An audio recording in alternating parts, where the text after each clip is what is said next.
বর্তমানে অনেক মানুষই কোরবানির গোশত ৩ ভাগে ভাগ করেন না এবং গরিব মিসকিন ও আত্মীয়স্বজনদের দেন না। অধিকাংশ গোশত ফ্রিজে জমা করে রাখেন। এ বিষয়ে ইসলামের সঠিক দিক নির্দেশনা জানতে চাই।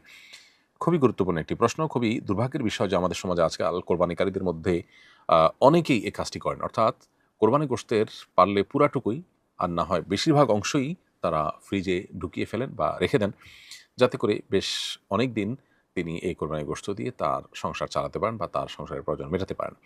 কোরবানি, নামই যার কোরবানি, নামই যার ত্যাগ এবং স্যাক্রিফাইস, সেখানে আসলে গোশত স্তূপ করে নিজের ফ্রিজে রেখে দেওয়া বা বেশিরভাগ গোশত নিজে রেখে দেওয়া, নামকাওস্তে কিছু গরিবকে দেওয়া বা গরিবকে বিলকুল না দেওয়া, এটা কোরবানির যে মৌলিক উদ্দেশ্য আছে তার সাথে সঙ্গতিপূর্ণ নয়।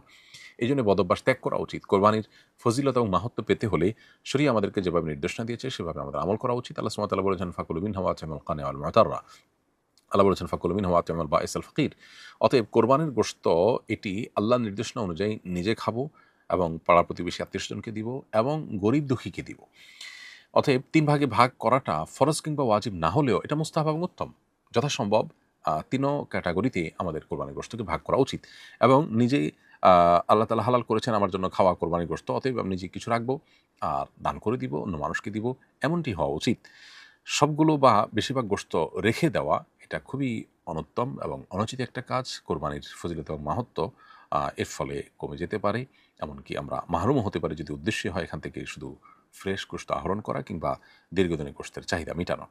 অতএব এই জায়গাটাতে আমাদের বড় ধরনের সংশোধনী আনা দরকার এবং কৃপণতা ছেড়ে আ মানুষকে দান করার ব্যাপারে আমাদের আরও বেশি আ উন্মুক্ত হস্ত হওয়া উচিত এবং আরও বেশি সচেষ্ট হওয়া উচিত। যদিও ৩ ভাগে ভাগ করা ফরজ নয়, কোরবানি আদায় হয়ে যাবে। কিন্তু আপনি যত বেশি স্যাক্রিফাইস করতে পারবেন কোরবানি তত বেশি ফজিলতপূর্ণ হবে। আল্লাহর কাছে তত বেশি সওয়াব আপনি পাবেন। অতএব গোশত আপনি মানুষকে দান করে দিবেন, নিজে কিছু রাখবেন এবং অন্যদেরকে কিছু খাওয়াবেন। এই মর্মে আপনি যদি ব্যবহার করেন সেটা হবে কোরবানির সঠিক ব্যবহার। আর না হলে কোরবানি কাগজে কলমে আদায় হয়ে যাবে কিন্তু তার ফজিলত এবং সওয়াব সঞ্চিতভাবে কমবে। একজন লিখেছেন, "আমাদের গাভীটি ৪ মাস আগে বাছুর প্রসব করেছে। বাছুরটি এখনও দুধ পান করে। এমত অবস্থায় গাভীটিকে কোরবানি দেওয়া জায়েজ হবে কিনা?" ৪ মাসের বাছুর সাধারণত ঘাস এবং অন্যান্য খাবার ইত্যাদি অনায়াসে খেয়ে থাকতে পারে। অতএব এমত অবস্থায় গাভী কোরবানি করতে কোনো অসুবিধা নেই। তবে আপনার কেনার সময় যদি এরকম গাভীর বিকল্প অন্য কোনো পশু থাকে তো সন্দেহাতীতভাবে সেটা কেনা ভালো। কিন্তু যদি আপনার কাছে এটাই অপশন থাকে সেক্ষেত্রে এটিকে কোরবানি করতে শরীয়ত দৃষ্টিকোণ থেকে কোনো অসুবিধা নেই। এরপরের প্রশ্ন হলো, "আমার কোরবানি করার সামর্থ্য নেই। এমন কোনো আমল আছে কি যে আমল করলে কোরবানির সওয়াব হবে?" উত্তর হলো, কোরবানির দিন চুল, নখ, গোঁফ ইত্যাদি কাটলেন আর জিলহজের চাঁদ ওঠা থেকে নিয়ে এটা থেকে বিরত থাকলেন। চাঁদ ওঠার পর থেকে না কেটে কোরবানির করল সবাই, তারপরে আপনি কাটলেন।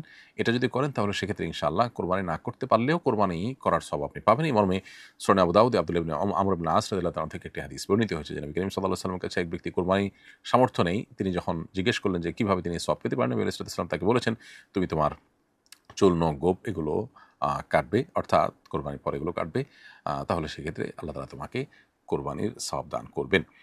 তো এখান থেকে বোঝা যায় যে যিনি কোরবানি করার সামর্থ্য রাখেন না তিনি যদি কোরবানির আ মাসের অর্থাৎ জিলহজ মাসের চাঁদ উদিত হওয়ার আগে চুল, নখ এবং গোঁফ ইত্যাদি কাটার পর এই ১০ দিন বিরত থাকেন এবং কোরবানি করার পর এগুলো কাটেন, সবার কোরবানি শেষ হওয়ার পর এটা কাটেন বা কোরবানির আমল শেষ হওয়ার পর এটা কাটেন, তাহলে ইনশাআল্লাহ তিনি এই সওয়াব পেতে পারেন। আব্দুল হাই জিহাদ লিখেছেন, "আমাদের ব্যক্তি ও সমাজ জীবন থেকে আধ্যাত্মিকতা হারিয়ে যাওয়ার কারণ কি? উত্তরণের উপায় কি? আপনার সুচিন্তিত দিক নির্দেশনা কামনা করছি।" ভাই আব্দুল হাই জিহাদ, আপনার প্রশ্ন উত্তর হলো যে আধ্যাত্মিকতা বা রুহানিয়াত এবং স্পিরিচুয়ালিটি এটা আমাদের জীবন থেকে হারিয়ে যাচ্ছে। এটা আমরা সবাই কম বেশি জানি। এর অন্যতম কারণ হলো আমরা আ ঈমান এবং তাকওয়ার যে ট্র্যাক সেটা থেকে অনেকটা ছিটকে পড়ছি। দ্বিতীয়ত বর্তমান বিশ্বে যে সমস্ত বহুবিধ ফিতনা আছে এই ফিতনাগুলো আমরা আঁচ করতে পারছি না। ফিতনাগুলো আমাদেরকে গ্রাস করে ফেলছে। ফলশ্রুতিতে আমাদের রুহানিয়ত শেষ হয়ে যাচ্ছে।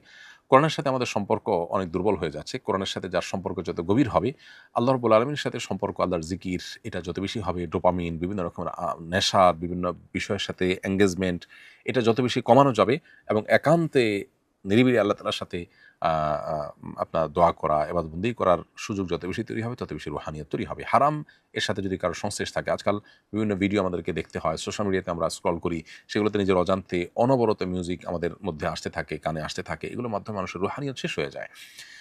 অতএব চোখের গুনাহ, কানের গুনাহ এগুলো থেকে বেঁচে থাকার মাধ্যমে আমাদের রুহানিয়াতকে সবচেয়ে বেশি বৃদ্ধি করা সম্ভব। বিধায় এই বিষয়টাতে আমাদের খুব শক্ত সিদ্ধান্তে আসা দরকার যে আমরা আমাদের নিজেদের স্পিরিচুয়ালিটি এবং রুহানিয়াত, আধ্যাত্মিকতা কোনোভাবে নষ্ট হতে দিব না। প্রয়োজনে এই সমস্ত কানেকশন থেকে, সমস্ত জগৎ থেকে আমরা বের হয়ে আসার চেষ্টা করব। তাহলে ইনশাআল্লাহ আশা করা যায় আমাদের এই হারানো সম্পদ পুনরুদ্ধার করতে পারব। আমাদের মসজিদ সংশ্লিষ্ট অনেক জায়গা পতিত পড়ে আছে।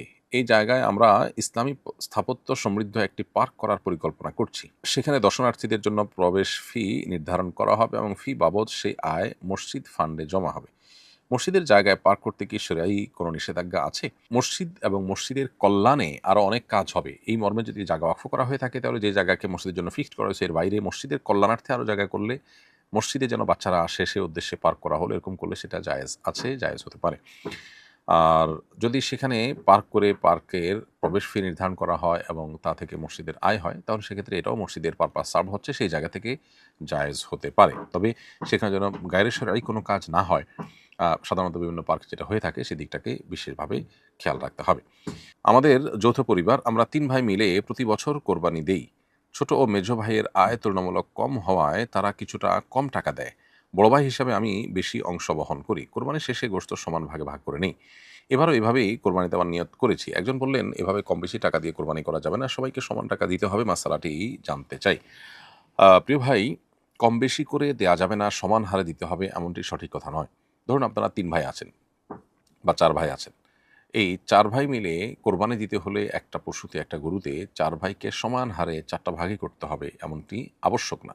তবে কেউ ৭ ভাগের, একটা পশুতে যে ৭ ভাগে কোরবানি দেওয়া যায় সর্বোচ্চ, এর মধ্যে যেকোনো ১ ভাগের একটা পুরো অংশ নিতে হবে তাকে, ভগ্নাংশ নিতে পারবে না। ধরুন ৪ ভাইয়ের মধ্যে গরুটার দাম হয়েছে ৭০,০০০।